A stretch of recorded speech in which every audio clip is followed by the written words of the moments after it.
Friends, કેમ છો? જય શ્રી કૃષ્ણ. હું નેહા પંડ્યા આજે ફરીથી એક નવી રેસીપી લાવી છું, જે હોટલમાં જે મળે છે ટેસ્ટી અને જે ખૂબ જ સૌને ભાવે છે. એ નાનાથી લઈને મોટા સુધીને બધાને ભાવે છે. એ છે કુલર પિઝા. આપણે ઘરે બનાવીએ. ચલો કુલર પિઝા બનાવીએ. ફ્રેન્ડ્સ, કેપ્સિકમ લો, ડુંગળી, મકઈ અને ટામેટા ઝીણા ઝીણા કટ કરી દીધેલા છે. મકઈને બાફીને રાખવાની છે. મોઝરેલા ચીઝ છે, માયોનીઝ, ટામેટા કેચઅપ, શીઝવન ચટણી, પિઝા મસાલા, રેડ ચીલી ફ્રેશ, ઓરેગોનો, બટર અને પનીર. એક પિઝા બેઝ લઈશું આપણે. ગેસ ચાલુ કરીશું, પેન લઈશું, બટર મૂકીશું થોડુંક અને આ પિઝા બેઝ છે તેને આપણે શેકી લઈશું. આપણો પિઝા બેઝ હવે બ્રાઉન રંગનો થાય એટલે આપણે ગેસ બંધ કરીને નીચે લઈ લઈશું.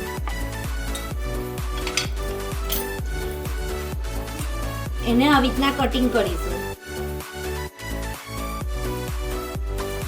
એને ઝીણા ઝીણા કટ કરીશું, એકદમ સ્મોલ. એક પેનની અંદર આપણે બટર લઈશું. બટર ગરમ થાય એટલે બધું વેજીટેબલ્સ એડ કરીશું.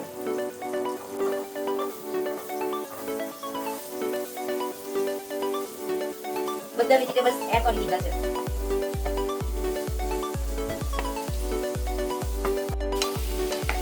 બધા વેજીટેબલ્સ એડ કરીને મિક્સ કરી દઈએ.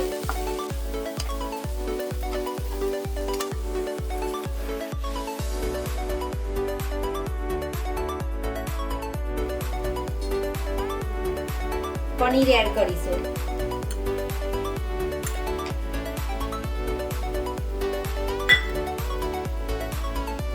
ત્યાર પછી માયોનીઝ,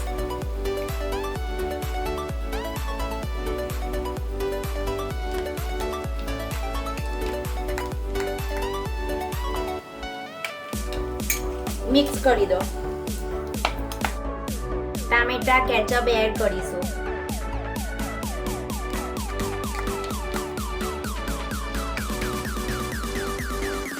શીઝવન ચટણી એડ કરીશું.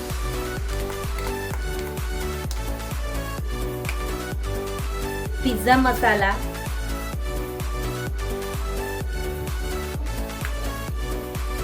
રેડ ચીલી ફ્લેક્સ, ઓરેગોનો,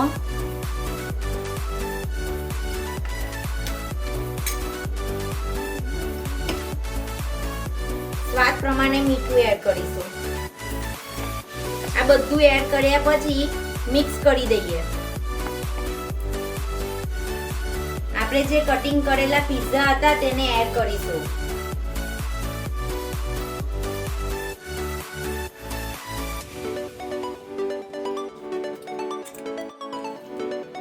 બધું મિક્સ કરી દઈશું. મિક્સ થઈ ગયું. મિક્સ થયા પછી ગેસ બંધ કરી દઈએ.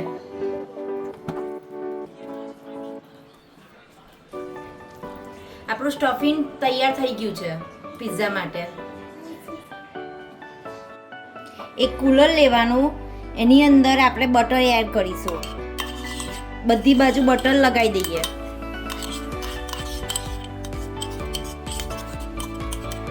પછી આપણું જે સ્ટફિંગ છે તૈયાર કરેલું તેની અંદર એડ કરીશું. ત્યાર પછી મોઝરેલા ચીઝ એડ કરીશું. પાછું સ્ટફિંગ ભરીશું. પાછું મોઝરેલા ચીઝ મૂકીશું.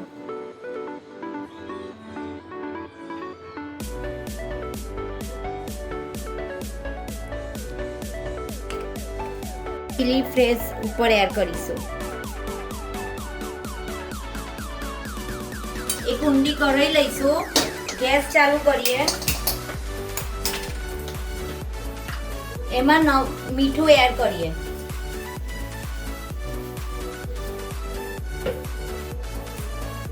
એની અંદર આવું સ્ટેન્ડ મૂકીશું. આમ કુલરને બેક કરવા મૂકી દઈએ.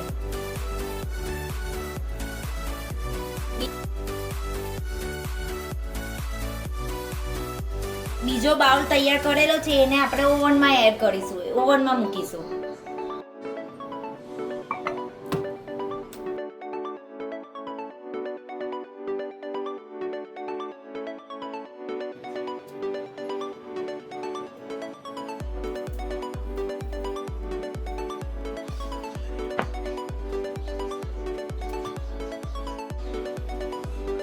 ઓવનમાં જે મૂકેલો આપણે પિઝા બેઝ તે તૈયાર છે કુલર પિઝા.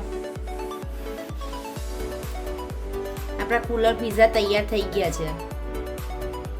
ગેસ બંધ કરી દઈશું.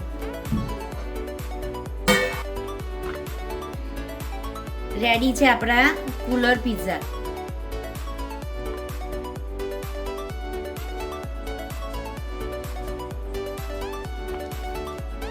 રેડી છે આપણા કુલર પિઝા, જે ખાવામાં બહુ ટેસ્ટી લાગે છે.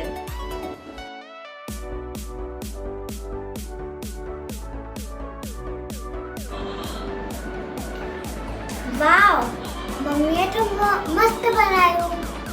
તમને આ રેસીપી ગમી હોય તો લાઈક, શેર, સબસ્ક્રાઇબ એન્ડ બેલ આઇકનને દબાવવાનું ના ભૂલતા. બાય.